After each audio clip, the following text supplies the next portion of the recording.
Artificial intelligence రంగంలో Bharat దూసుకెళ్తోంది. AI రంగానికి ప్రధాని మోదీ అత్యంత ప్రాధాన్యత ఇస్తున్నారు. సామాన్యుడికి కృత్రిమ మేధ ఫలాల్ని అందించడానికి ప్రభుత్వం ఎన్నో చర్యల్ని చేపట్టింది. ఫ్రాన్స్ పర్యటనలో భాగంగా మోదీ ప్యారిస్లో జరుగుతున్న ఏఐ యాక్షన్ సమ్మిట్కు సహా అధ్యక్షత వహిస్తున్నారు. ఈ సమ్మిట్కు వివిధ దేశాధినేతలు, ప్రపంచ టెక్ సీఈఓలు హాజరవుతున్నారు. కొత్త ఆవిష్కరణలు, సైబర్ క్రైమ్ భద్రత, కృత్రిమ మేధస్సు, సాంకేతికతకు సహకార విధానాన్ని పెంపొందించడంపై ఈ శిఖరాగ్ర సమావేశం జరుగుతుంది. ఏఐ ప్రపంచ పురోగతిని ఎలా నడిపించగలదో, ప్రజా శ్రేయస్సుకు ఎలా దోహదపడుతుందో చర్చించనున్నారు. భారత్లో స్టార్టప్ విద్యార్థులకు కొత్త ఆవిష్కరణకు కేంద్రం ఎన్నో ప్రోత్సాహకాలు కల్పిస్తుంది. ఏఐ రంగంలో భారత్ను గ్లోబల్ లీడర్ చేయడమే మోదీ లక్ష్యం. గత ఏడాది ఈ రంగానికి కేంద్రం 10,300 కోట్ల కేటాయించింది. ఇండియన్ ఏఐ మిషన్కు ఈ నిధులను వచ్చే 5 ఏళ్ల పాటు ఖర్చు చేస్తారు. భారతీయ భాషలో ఏఐ టెక్నాలజీని వినియోగిస్తూ ముందుకెళ్లబోతున్నారు. ఏఐ టెక్నాలజీలో గ్రాఫిక్ ప్రాసెసింగ్ యూనిట్లు చాలా కీలకం. 18,693 జీపీయూలను సరఫరా చేసేందుకు 10 కంపెనీలతో కేంద్రం ఒప్పందం చేసుకుంది. వచ్చే 10 నెలల్లో భారత్ కూడా సొంతంగా జీపీయూలను తయారు చేసేందుకు కసరత్తు చేస్తుంది. భారత ప్రభుత్వం 2023లోనే 3 కీలక రంగాలైన ఆరోగ్యం, వ్యవసాయం, పట్టణ అభివృద్ధి కోసం 3 ఏఐ సెంటర్లను ఏర్పాటు చేసింది. 500 కోట్లతో దేశవ్యాప్తంగా కొత్త ఏఐ సెంటర్లు ఏర్పాటు చేస్తున్నారు. ఏఐ రంగంలో యువతను తీర్చిదిద్దేందుకు 5 జాతీయ సంస్థల్ని కూడా ఏర్పాటు చేస్తుంది. ఇప్పటికే డిజిటల్ ఇండియా భాషని భారతీయ భాషలో డిజిటల్ సర్వీసెస్ను ఏఐ టెక్నాలజీ అందిస్తుంది. పారిస్ ఏఐ గ్లోబల్ సమ్మిట్లో ప్రపంచవ్యాప్తంగా ఉన్న దిగ్గజ కంపెనీలు పాల్గొంటున్నాయి. ఏఐ యాక్షన్ సమ్మిట్లో భారత్ కోచైర్ పాత్ర పోషిస్తుంది. ఈ పర్యటనలో భారతదేశం, ఫ్రాన్స్ వ్యూహాత్మక భాగస్వామ్యం కోసం మోదీ, మాక్రాన్ మధ్య ద్వైపాక్షిక చర్చలు జరుపుతారు.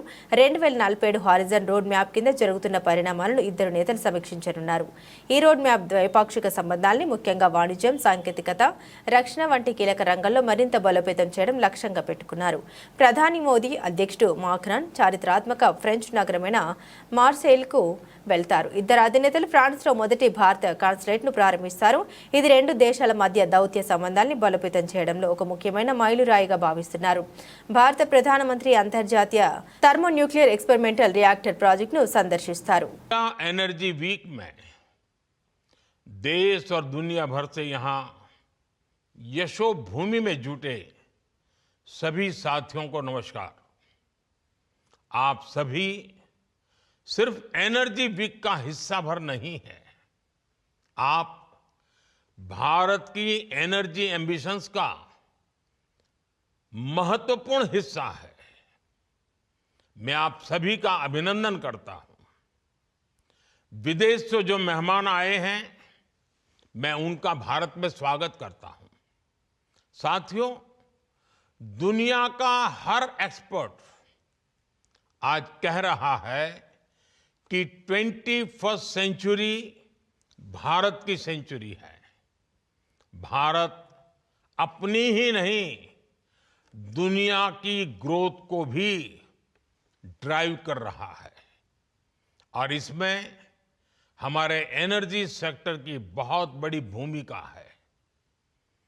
भारत की एनर्जी एम्बिशंस 5 पिलर्स पर खड़ी है। हमारे पास रिसोर्सेज हैं जिनको हम हार्नेस कर रहे हैं। दूसरा, हम अपने ब्रिलियंट माइंड्स को इनोवेट करने के लिए प्रोत्साहित कर रहे हैं। तीसरा, हमारे पास इकोनॉमिक स्ट्रेंथ है, पॉलिटिकल स्टेबिलिटी है। चौथा, भारत के पास स्ट्रैटेजिक ज्योग्राफी है जो एनर्जी ट्रेड को ज्यादा आकर्षक और आसान बनाती है। और पांचवा, भारत ग्लोबल सस्टेनेबिलिटी के लिए कमिटेड है। इससे भारत के एनर्जी सेक्टर में नई संभावनाएं तैयार हो रही हैं। साथियों, विकसित भारत के लिए अगले 2 दशक बहुत अहम है और इसमें आने वाले 5 साल में हम अनेक बड़े पड़ाव पार करने वाले हैं। हमारे बहुत सारे एनर्जी गोल्स 2030 की डेडलाइन के हिसाब से अलाइन किए गए हैं। साल 2030 तक हम 500 gigawatt renewable energy capacity add करना चाहते हैं। साल 2030 तक भारतीय रेलवे ने नेट जीरो कार्बन एमिशन का टारगेट रखा है। साल 2030 तक हम हर साल 5 million metric ton green hydrogen कर सके, ये हमारा लक्ष्य है। हमारे ये टारगेट्स काफी एम्बिशियस लग सकते हैं, लेकिन